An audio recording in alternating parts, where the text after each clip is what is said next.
Praticamente todos os jogos que existem têm segredos para serem encontrados, é algo que faz parte já da cultura dos games, né? Tem algum mistério, alguma coisinha ali, um easter egg pra gente poder descobrir. Mas alguns desses segredos vêm com uma simbologia ou uma história por trás que, se a gente for parar pra pesquisar, são bem tristes. Então eu decidi separar aqui pra vocês justamente isso, alguns segredos escondidos nos jogos que tem histórias que com certeza vão te fazer chorar. E aí, players, tudo beleza? Eu sou o Fiaspo e seguinte, em Just Cause 4 você pode ir pra uma área do mapa onde tem vários memoriais com nomes aparentemente aleatórios, mas assim, eles são aleatórios pra gente, só que pros desenvolvedores não. Isso porque esses memoriais são homenagens aos entes queridos dos desenvolvedores desse jogo aqui. Mas o que pega a gente de jeito é um memorial em específico que tá isolado dentro de uma caverna. Lá a gente vai encontrar um memorial com saco de comida de cachorro e no memorial diz, entre aspas, em memória de Mad, abril de 2001 a outubro de 2014, ponto final, porque eu amo cachorros, fecha aspas. Sim, um dos desenvolvedores perdeu uma cachorrinha durante o desenvolvimento de Just Cause 4 e colocou ela aqui em uma linda homenagem dentro do jogo. Cara, isso aí é de apertar o coração, velho. Você tá chorando ou tá fingindo que tá chorando? Tô fingindo. Outra homenagem bem bonita e dessa vez mais discreta ainda a gente encontra no Doom Eternal. Isso porque você consegue encontrar uma estante de livros no jogo e um livro específico com o título de Como Pentear o Seu Bigode. Acontece que o nome do autor desse livro aqui que tá no jogo é o nome do pai de um youtuber bem conhecido lá na gringa, que é o Markiplier. E assim, ele não tava envolvido no desenvolvimento do jogo nem nada do tipo não, mas a ID Software decidiu homenagear ele colocando esse easter egg do pai do Markiplier, que segundo o próprio Mark, tinha um belo de um bigodão. Ele próprio revelou isso em um dos seus vídeos jogando o jogo. E nesse vídeo ele conta que chegou a conversar com os desenvolvedores e falou com eles que a franquia Doom era muito importante para a vida dele. Então os devs falaram que iam fazer uma homenagem para ele no Doom Eternal. E fizeram então algo que vai eternizar o nome do pai para sempre, né? Inclusive, esse é o maior livro da estante para todo mundo poder chegar lá e reparar. Mesmo que seja meio discreto, mas é um livro que chama atenção, tá ligado? It may seem like such a small thing, but my dad's name is like in this game forever now. And anyone can see it, and anyone can find it, and anyone can learn how to comb your mustache.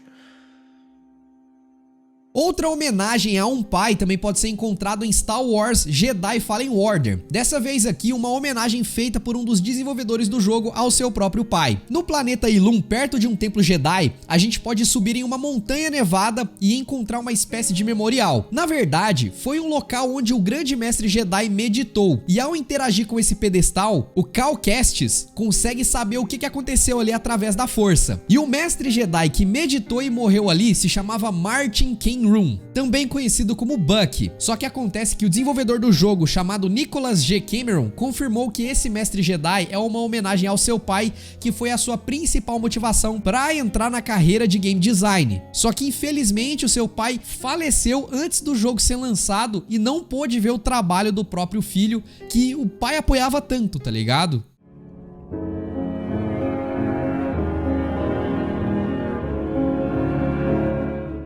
Bora agora pro God of War Ragnarok. E essa história aqui é bonita e trágica ao mesmo tempo. Acontece que durante o desenvolvimento do jogo, dois desenvolvedores da Santa Mônica, chamado de Sam Hendrick e Jake Snipes, se conheceram e se apaixonaram um pelo outro. God of War Ragnarok obviamente foi o primeiro jogo que eles trabalharam juntos e eles já pensaram em colocar algum easter egg pra simbolizar essa união dos dois. Mas olha só que triste, cara. Infelizmente, antes do jogo ser finalizado, Jake faleceu em 2020 por causa da sua epilepsia. Sam obviamente não passou em branco pela Santa Mônica, que decidiu homenagear o casal, criando uma side quest inteira em homenagem a eles. E eu tô falando aqui da missão pelos reinos que a gente inicia ao encontrar a fogueira eterna em Midgard. A ideia inicial de Sam e Jake era colocar um coração com as iniciais dos dois em algum lugar ali do cenário do jogo mesmo. Coisa simples. E isso acabou se transformando em uma side quest inteira, onde o Kratos e os outros encontram esse mesmo coração com as iniciais dos dois em vários locais diferentes do game. E junto desses desenhos tinham itens que seriam ingredientes para numa refeição. E conforme a sidequest vai avançando, a gente vai entendendo a história ali de um casal que se conheceu, se apaixonou e viajou pelos reinos, que se tratava de uma grande homenagem à história de Sam e Jake.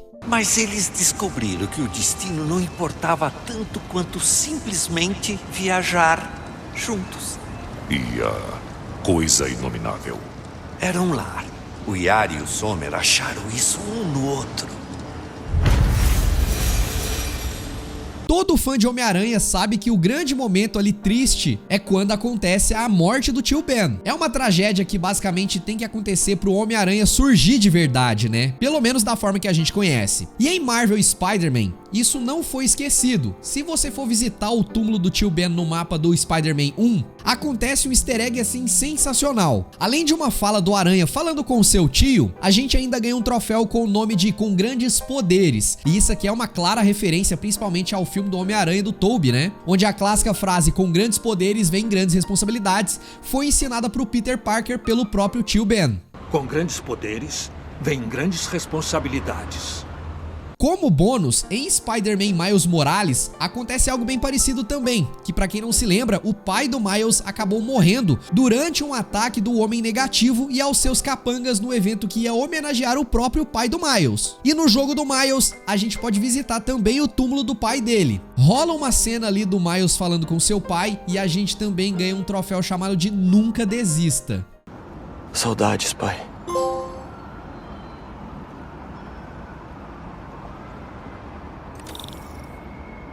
Se a morte do tio Ben é o cerne por trás ali do Homem-Aranha, o cerne do Batman é a morte dos seus pais. E em Batman Arkham City, a gente tem uma situação parecida com o que encontramos no jogo do Teioso. Aqui você consegue ir no próprio beco do crime, que pra quem não tá ligado, é o exato local onde rolou o assassinato dos pais do Batman. E a gente consegue encontrar a marca dos corpos deles feitas pelos policiais na época do assassinato, junto até com algumas flores. E claro, se a gente interagir com o cenário, o próprio Batman presta seus respeitos e mostra o luto que ele nunca conseguiu superar pela morte dos seus pais. Mas além disso, uma das flores que tá lá é do próprio Hugo Strange, que é um dos vilões do jogo que ainda deixou uma mensagem pra mexer mais ainda com o psicológico do Batman, fazendo o cara querer coringar aqui, né? Quem diria? How does it feel, Wayne?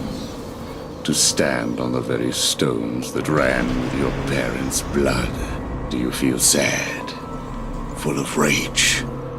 Or does that outfit help bury your feelings? Hiding your true self?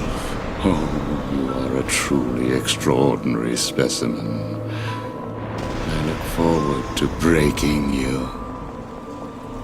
Olha que bicho desgraçado. Em Horizon Chase, que é aquele jogo brasileiro inspirado bastante em Top Gear, e as músicas foram compostas pelo Barry Leitch. Isso aqui é importante, tá? Na primeira fase do jogo, na versão de celular, se você desenhar um coração na tela de forma correta, vai liberar pra você um easter egg, que talvez não vai fazer muito sentido pra quem joga o game, mas vai aparecer uma historinha ali e um pedido de casamento pra Karen, que era a namorada do compositor que fez as músicas desse jogo, que é o Barry Leitch. Foi uma forma bem diferente de pedir a mão da sua namorada em casamento, né? Colocando isso diretamente num jogo que ele tava ajudando a desenvolver, a criar as músicas, que são muito boas por sinal. Que lindo, cara! Que atitude! E essa aqui é outra que vai te fazer chorar. Em Skyrim, tem um NPC chamado de Eric the Slayer. Até aí tudo bem. Existem trocentos NPCs diferentes em Skyrim, normal, né? A diferença é que esse NPC é uma homenagem a um grande fã da franquia chamado Eric, que era conhecido pela internet pelo nick de Imok the Slayer. Esse cara, ele era um grande fã da série The Elder Scrolls, e na época do desenvolvimento do Skyrim, ele estava extremamente hypado pelo game, mas infelizmente ele contraiu câncer no meio do caminho, e de alguma forma a história do Eric acabou chegando até a Bethesda. E eles chamaram o Eric para fazer um tour pela empresa, mostrar para ele e tudo mais. E lá, eles mostraram em primeira mão para ele como estava o desenvolvimento do Skyrim antes dele lançar oficialmente. A paixão e o conhecimento do Eric pela franquia chamou muita atenção do Todd Howard e dos outros desenvolvedores, e eles prometeram pra ele que iriam fazer uma grande homenagem a ele dentro do próprio jogo. Mas aqui vem a parte triste, galera. Infelizmente, o Eric sucumbiu ao câncer e faleceu 6 meses antes do jogo ser lançado. Mas a homenagem aconteceu na forma do NPC Eric the Slayer. E agora o Eric ficou eternizado dentro do jogo que ele mais estava ansioso para poder jogar. E agora eu tenho certeza que quando você for encontrar esse NPC novamente no jogo, você vai ver isso com outros olhos. O peso vai ser muito maior, tá ligado?